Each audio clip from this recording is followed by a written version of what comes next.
Welcome to Talk It Out Tuesday. I am your host, Connie Wray, and today we are here to talk about mental health amongst youth. It's an important conversation, and for adults, it can often be a challenging conversation. It's okay not to be okay is a statement that we've heard frequently, but rarely does the conversation go deeper than that statement. The facts are that 1 in 5 children ages 13 to 18 have or will have a serious mental illness. Anytown Las Vegas is the longest running anti-racism youth program in Nevada. They have served over 4,000 high school students since 1983. In their ongoing You Mean More campaign, they address mental health stigma, particularly amongst youth. In this 17th episode of Talk It Out Tuesday, breaking down walls, building up conversations, we discuss mental health amongst youth, how to open up conversations about mental health with your children, and the Anytown Las Vegas program. To discuss this very important topic, we have some great people joining us today.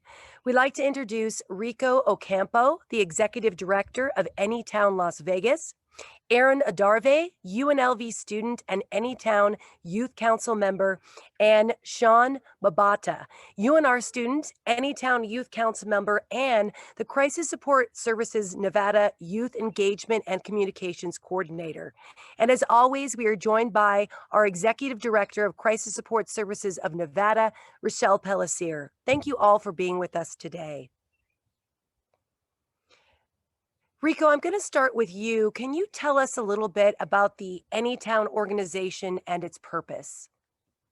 Absolutely. Thank you for having me first and foremost. And what a privilege, right, it is to say that you belong to the longest running anti-racism youth program in this great state.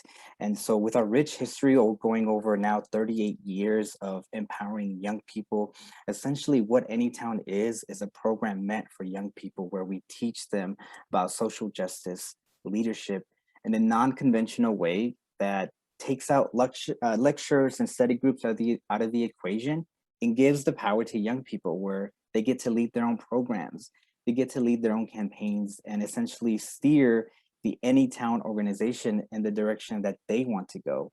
And so our main purpose for us is to, what we like to say, establish young people at an early age as leaders, equip them with the tools necessary to make change in their community and empower them to go out into the world and bring in new people into the Anytown world and create better communities for everyone. Shaun and Erin, you both have been very active in Anytown. How has becoming a part of this organization impacted your lives? Shaun, I'll start with you. Awesome. So like Rico said, during Camp Anytown, we learn in a non-conventional way. There's no more lectures, any of that. We learn through personal stories, and that's what I love the most about Camp Anytown, that you learn about these personal stories about diversity and the challenges that they've had to go through and the struggle that they've had to go through. It was real rather than reading about it on a news article or anything like that. You heard these personal stories and it really was life-changing. And that's why I continue to be a part of Anytown to just share that perspective with other youth and allow them to like open their eyes to like their own privileges, especially mine, and just be humble about the little things in life, that we got food on our table, that some of us can like walk outside without being scared at night. Just different things like that that we take for granted on a daily basis, and just humbling ourselves about that. I just want to share that with a lot of youth. And for you, Erin? Yeah, so Anytown, not only does it teach us about social justice topics and really relevant news around the world, it also teaches youth empowerment, which I think is so important at the point in our lives when we went through Camp Anytown. And, you know, a lot of youth today, they believe that they can't really make change because their voices are not really heard. With Anytown, we really encouraged youth voices, and we encouraged what they felt and what they believed in, and tried to, I'd say, amplify their voices and really instill in them that they can make change. So I am a product of that program, and I can definitely testify that this program has changed my life for the better, and that my confidence in myself and in what I believe in has soared tremendously. Honey, I'd love to jump in here. We know when we empower our youth, we teach our youth, we speak to our youth like they really understand that they will help themselves and others. We see that every single day at Crisis Support Services of Nevada. If we give them our phone numbers, if we tell them what it is that they could be dealing with or their friends could be dealing with, they will reach out. They will use those tools. And what we sometimes forget as a culture is that when we empower our youth, that's the best kind of suicide prevention. That's the best way to deal with mental health issues, and letting them know, because they're talking to these other brilliant youth that, like Shaun and Erin, that they too can get through most any difficult thing. And there are places that they can reach out. And there are other youth that have been through similar situations that can help them and listen to them. And that really does help our youth. And a lot of times in our culture, we forget that. You know, a youth might tell us something that is going on with them, and we immediately shut them down. You know, we might say, okay, we believe you, but let us adults take care of this. We're not going to, you're dealing with really adult life and death situations, but we're going to treat you like, because you're a teen, that you can't help yourself. We as adults are going to step in and kind of disempower our youth. So I love this organization, and that we use youth as mentors to other youth. That is the most powerful thing. I totally agree. And I just want to say kudos to you, Rico, for your team and everything that you've done to encourage. There's just something about when a youth is having a conversation with someone that they know, they recognize we're in the same situations, in the same environments. And when you can relate to someone that instead of your parents talking, it almost seems like your parents are talking at you instead of with you. And I think that this program is so valuable. Going with that being said, what are some common reasons why young people are struggling with reaching out for help? And how can we as a community, how can we alleviate that problem and better listen to what these needs may be? I can jump in here, Connie. You know, one of the things that we are proud of in the work that we do is that we bring young people from all backgrounds and different cultural perspectives. And one of the things that we have come to understand is that a lot of young people in this day and age are dealing with a lot of culture wars. And so, you know, when you have students who are undocumented, for example, talking about their mental health and the trauma that they're going to is not easy, right? Because they look at the TV and they say, but they're othering me. And they look on social media and they say, but I'm not accepted here. When you hear about a gay student, a lesbian student who wants to come out, but they can't because they know they're weighing that the cons are much heavier than the pros. And so a lot of times these things are prohibiting students from really talking about who they are and sharing the trauma that they have, right? And so what I always like to tell adults is I always like to coin the phrase that psychologist Carl Rogers mentioned. He coined the word unconditional positive regard. And so if we as adults, when working with young people, if we're able to express empathy, support, acceptance to someone, regardless of what they say or do, then we are going to be better equipped to ensure that young people feel more safe when they're talking to us and they trust us. And so those are two key words for us, I think, being safe and trust. I think, you're exactly right, Rico. Just the minimization you know, of what's going on with our youth and not allowing them to talk about whether, you know, when they are about themselves, when they are maybe a little bit different or they're being disenfranchised or and the struggle that causes for them internally and the trauma that causes for them not to be able to really talk about what's going on with them. And this organization, you know, helps them to feel free to share what's going on with them and feel safe with the people that they're sharing with. I think it's interesting that we talk about trust and we expect youth to just trust us. Where as an adult, if I don't know you, Rico. I just met you today. I'm trusting, going with what I feel right now from learning about you and your background. But we often forget that when we're kids and we're young adults, this is also the time that we're learning about trust. And maybe we've felt where we've trusted someone and then that didn't work out the way we thought it was going to. And so as an adult, it's so easy for us to say, oh, it'll be fine. Everything's going to be good. But we often forget that we, at one point, didn't always trust people. And with that being said, I would like to ask this to Shaun and Erin again.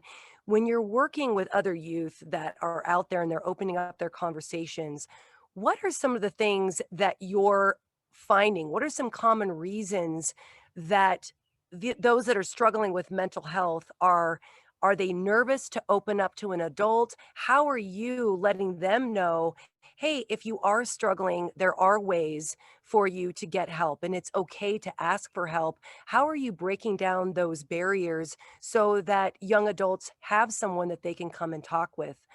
Erin, if you'd like to take that. Yeah, I can start. So I'll give some background. A lot of youth sometimes feel as if their problems are very little or just like inconsequential compared to what's going around like the world. So they compare what they're going through to what other people are going through, and they say to themselves, oh, I shouldn't be feeling this way, or I shouldn't be reacting this differently. I should just bear down and just, go through my struggles by myself. But really, what we're doing here today is trying to make depression and suicide a less taboo topic so that these youth do feel as if that they can reach out and talk to other people about what they're going through. And sorry, Connie, can you say that question once again? Just wondering how you're breaking down those barriers and allowing them to have those conversations. Like you mentioned, suicide and depression. Obviously, it's probably difficult if you're a young adult to open up about that with a parent or an older individual. But if you are on that same level, are you finding that once you kind of open up about your own struggles, that it makes it a little easier for that other young adult to say, hey, I recognize that they too have been through this experience? Yes, definitely. You worded it so perfectly. I think if you open up to somebody and they're a little bit hesitant on telling you what's going on with them, once you do that, they'll be like, oh, yeah, I experienced that too. Thank you for validating my emotions. And let me let you know what I'm going through. And oftentimes, I think youth believe that adults haven't really gone through what we're going through as well, because adults really put on this show where they're like, oh, everything's going okay, everything will be fine, you'll be okay in the future, but they don't really show them the vulnerable side of themselves. So I think showing them that is really important as well, and letting them know that this is a safe space to talk to and that they're heard and that their emotions are valid. Going along with that, I think creating this environment where it is a safe space is sort of a difficult task to do. A lot of the times we're so busy, we're out in public, or we are like having a conversation with friends out in public, and it's like hard. And like, how am I supposed to like take this huge leap to open up about my problems when it's like not the right time, it's not the right space. And I love what you said about opening up first. So if you see a friend or a family member maybe going through something, and you ask if they're okay, and they brush it off and say, yeah, I'm fine. How do you like really make sure they're okay, and like really do it in a sense of compassion and just love, honestly. Just building that environment with them. Try to find a space that you can talk in privately, and just start opening it up. I love this game called We're Not Really Strangers. My girlfriend and I play it all the time. And it's a great conversation starter. It's basically a game with a bunch of questions that allow you to slowly open up, which has 3 levels, which is perception, connection, and then reflection. And I encourage a lot of people to check it out. And like, you don't have to do it with a close family member or friend. It can be a stranger on the street who you want to meet. I think everyone, not only the people close to you, deserve to be heard and seen. And yeah, I also think minimizing the leap that people think they have to make. So at least for myself, I think opening up about my emotions is sort of this huge wall that I have to jump over. Creating that environment can like take that wall brick by brick and lessen it. So instead of a leap, I'm only taking a small jump.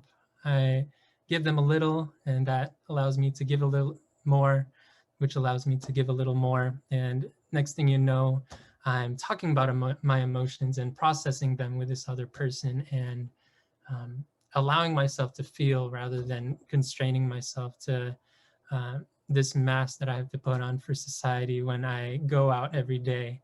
I think part of it also is, and this is for youth and adults, we feel embarrassed. We feel like we're the only ones having these crazy, this anxiety or this depression, or, just because of the stigma, because we have, as a culture, we haven't talked about these things openly, that since we don't talk about it, that we feel embarrassed, and we think we're the only ones out there. And getting past that, this having Anytown or any, CSSNV, that they can call us anytime, that we allow them to open up and assure them that they're not alone and that they're not the only ones. Other things I've seen with youth is, they'll call in the middle of the night and they're feeling really bad, and it's like they don't want to worry their family. It's not that they don't love their family. A lot of times it's they I got a single mom, and gosh, she has so much to deal with, and here I am, and I don't want to worry her about that I'm having these feelings and this kind of thing, because they're worried that they're either embarrassing or worrying their loved ones with this.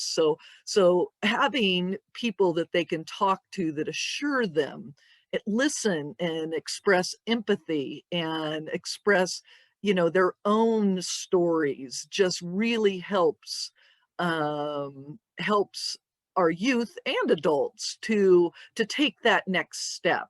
And you help them to know how to talk to their mom. No, your mom is not going, yeah, she might be really stressed because she's a single mom, but she cares about you tremendously, and I know if you get her up, I'll help you talk to her. Just those little things that you help that youth to know that they're not alone. I would say too, Rico, and you mentioned this, that, there is so many changes going on in our world right now. Social injustice, we have issues with bullying, social media. I'm 47 years old and I didn't grow up with social media. And I have an 11-year-old and a 25-year-old, and I've also lost a child to suicide. I understand more than ever that there are things that I just don't understand.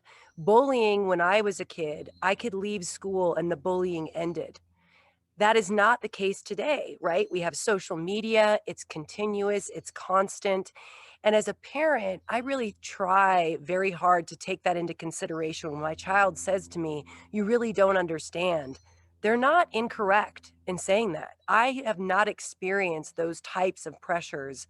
And I think what's so great about the work that you're doing is that you're recognizing that these young adults are experiencing a lot at this time, right? We have a lot of social injustice. We have a lot of constraints. You're talking about these kids that are undocumented and the fear that they live in on a constant basis. Many of us can't relate to that. And I'm just wondering how you're addressing some of these issues, and are you finding that the more that you're opening up about these issues, the more that people feel, young adults feel comfortable sharing their experiences with you. And going back to the suicide rates being on the rise, I truly see what you're doing as an opportunity for those individuals to have a hand out. There's someone that relates to them, that understands what they're going through. Connie, I love the question that you posed, and there's a show on Facebook called Red Table Talk, and I feel like we need our own red table right now because we're going deep, right, and we're going in, and I think a lot of times we put up the caution flag and say, "Oh, nope, you're going too deep. I'm going to stop there." But I appreciate this question because it reminds me a lot of the work that we intentionally do within Anytown, and also the work that we do after we put on our camps. And so one of the workshops that I work on is called Act Like a Man, and it brings in young men from the program, and we talk about the struggles of what it is to be a man and the box that we're placed in by society, right? And I also have the privilege of mentoring young men, on my own time. I used to coach soccer, and so I would also mentor little boys. And I'm in brotherhood with a lot of men my age. And one of the things that I realized, Connie, was this: that a lot of men, whether they were boys, young men, or men my age, they had a lot of pain inside of them, but weren't able to express it because of the ways in which society would view us. And so almost men need permission from other men to just express themselves. And we, in a way, have to heal the little boy in us so that the man can show up and give himself permission to cry. And one of the very big moments within our workshop, and I won't reveal all of it because of the I want to make sure that I don't reveal the full secrets, but towards the end, men line up in a circle, and we ask each man, whether it's a trans man, whether it's a gay man, whether it's a cisgender man, go to the center and reveal something that you've never revealed to anyone or to any man because you've never been given the permission. And so there's something about hearing a 6'2" man weeping and saying how much they appreciated the fact that we gave that man permission to cry in that space, right? And so I think when it comes to particular genders, it is so crucial to ensure that we are not othering each other, we are not belittling each other, because the pain that men hold is almost like a rocket. You untwist that lid and it just blows up. Where in this case, we want to make sure that we treat the trauma, we treat the pain that people are going through, and meet young men at where they're at. Not at where we're at, but meeting them at where they are at, which is, I think, is key and essential when talking to anyone. And I think it hits the point of trust, Connie, that you mentioned. Like, how am I going to trust you if I just met you? Well, how about we meet 3, 4, 5, 6, 15 times, however long it takes for you to trust me, we'll get there. Going back to what both you, Shaun and Erin have shared with us, just to kind of be a little open and honest about my experience. My older daughter, who we lost to suicide, she was my stepdaughter, and she lived with trauma. She had been removed from a mother who was a drug addict. Her mother lived with mental health issues. And I know for us, and when we look back, We know that Katie never felt comfortable expressing that she had these struggles, that she had a mother who had mental health issues. And I'm just wondering how it is that you are able to start that conversation. If someone were to come to you today and you knew that they were struggling, what are some of the tips or tools that you're using right now to help them open up? Because I know when we look back, if Katie had felt comfortable or had recognized in other friends that it was okay that her mother had these struggles and that there were ways to help her so that she wouldn't go down that path, I think that that would have been so beneficial for her. But I think it was fear and not feeling comfortable with sharing some of these issues. What are some of the ways that you're getting people to open up and talk about these difficult issues? And what are some of the issues that you're seeing young adults struggle with? Yeah, I can jump in on that. I think one of the biggest things inhibiting young people from reaching out is inconveniencing people, knowing that people have busy lives and yeah, they have so much on their plate. Why would they take the time to notice me or deal with my problems? Um, Setting aside time to talk with people and really get to know what they're going through. And it doesn't even have to be a mental health issue or anything like that. It's just checking up on them and making the time and space to just be real with them. Um, Say, like, I have a busy schedule today, but I set aside time to speak with my child or uh, just have lunch with them and open up. Some of the issues I see with young adults today, including myself, is just finding where we belong. As a teen, I can see myself thinking back to when I was just thinking about where do I fit in this world, and like, what am I here to do, and what is my purpose, and all of those questions. I think um, that we start to think about as growing up as a teen, especially in the US, where um, everything is so like money driven. Um, there's a lot of stress that we put on ourselves to perform. Um, and we don't really talk about that struggle to perform or our just mental well-being overall. Um, And I can add to that, Shaun. So with friends that are closed off and distant and really going through their own problems, I find that it's helpful to send them a text once in a while being like, oh, hey, I'm thinking about you, or say something like, it can just be like super small, like something like, oh, this reminded me of you, or if you want to talk, I'm always here. And you don't stop there. Not only do you send them that little text, you continue to check up on them.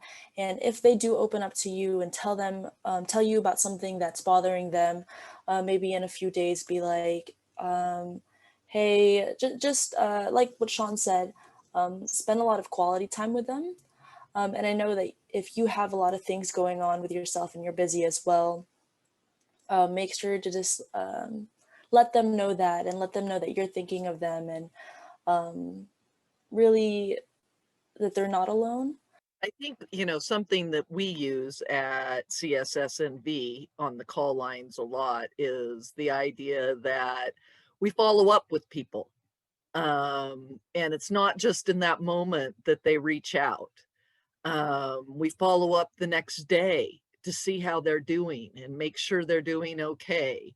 That little check-in, just to show them that you care, even if it's leaving a message in the moment because you didn't get a hold of them. But not just that initial reach out, but really, you know, reaching out a couple times, reaching out, you know, when you think they might not think that you're going to be reaching out, that time just to show that you care about what's going on with them. And that following up, when we follow up with someone, they're usually very surprised that we care enough to call them after they initially told us what was going on with them. So say they did share something with you that was really bothering them, and you got through the conversation and you could tell they feel better. The fact that you follow up with them the next day, hey, just wanted to check in, see how you're doing, really does lighten up and give people hope. So that reaching out, you know, even when they don't expect it, is really important. And I would also encourage individuals that if you're a young adult and someone has shared something with you, you know, whether it's a friend that's having suicidal ideation or they've talked about injuring themselves or hurting themselves, and if you're not sure how to respond to that, that's another reason why Crisis Support Services of Nevada is there. If you don't have the answers, but you're concerned for a friend, this is a resource for you as well. Calling up crisis support services and saying, I have a friend in crisis and I'm not really sure what to do, knowing that you have those professionals that are there to help you as well. We say this every time we do Talk It Out Tuesday, and that is a crisis to me may not be a crisis to you, but it doesn't mean that we're going to disregard it as a crisis. Crisis Support Services of Nevada is there no matter what the crisis is, 24 hours a day, 365 days a year. I also want to say thank you so much. AnytownLasVegas.org is the website. I love your mission, Rico. You say that you were established to empower and equip youth to be the next wave of today's leaders through organizing, civic engagement, and leadership. This is an organization that is saying there are a group of people that care. This is a group of individuals, young adults, that want to reach out and better the lives of other individuals and young adults. It's an opportunity for you to connect with your peers, and I highly encourage that. And I just want to say again, thank you for all three of you for the work that you're doing, for being there and supporting young adults and letting them have a space where they can open up and talk freely. And Rico, again, going back to your program about, you know, what does it mean to be a man? To be a man is to be someone that is in touch with your feelings. And it's okay to open up and say that there was trauma or you experienced some things that hurt you. And I would say that for a man and for a woman, you know, for my daughter. And, you know, we look back now, and had she really understood that it was okay that she had gone through these traumas and that there were ways to get help, had she had that feeling from some of her peers, I think things might have been different for her. But I'm just so appreciative of the work that you're doing, and of course for Crisis Support Services. And we talk about this every time we do this show, that it is okay to not be okay. It is okay to reach out and get help. Crisis Support Services is there. You can call 1-800-273-8255 anytime. You mentioned this as well. You can text CARE to 839-863.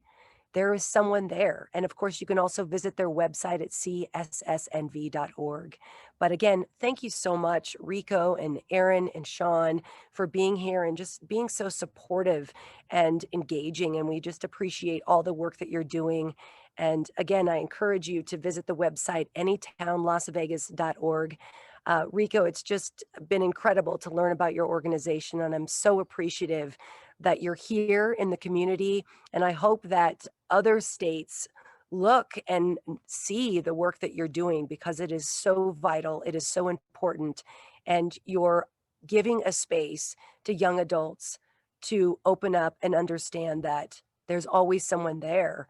And once you get past these struggles, just imagine the life that you're going to have. Shaun and Erin, again, I just want to say thank you for your candor and for being so open and honest and sharing your experiences.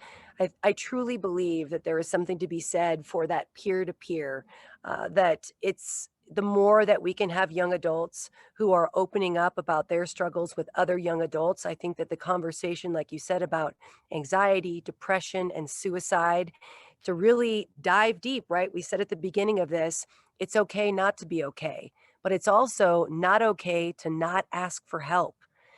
I would encourage any young adult who is struggling to find an organization, find a friend, or pick up the phone and call crisis support services. Just knowing that there's always someone there that is always available and always willing to listen, I think it is key. And again, I just thank you so much for your honesty and your support. Thank you for having us, Connie. Yeah, thank you. Again, we say thank you. Remember, Crisis Support Services of Nevada is a charitable organization helping all Nevadans and people across this nation. You can support by making a donation to the organization by visiting their website. You can go to cssnv.org/donate. And again, we look forward to you joining us next month for another episode of Talk It Out Tuesday. Thank you so much for joining us.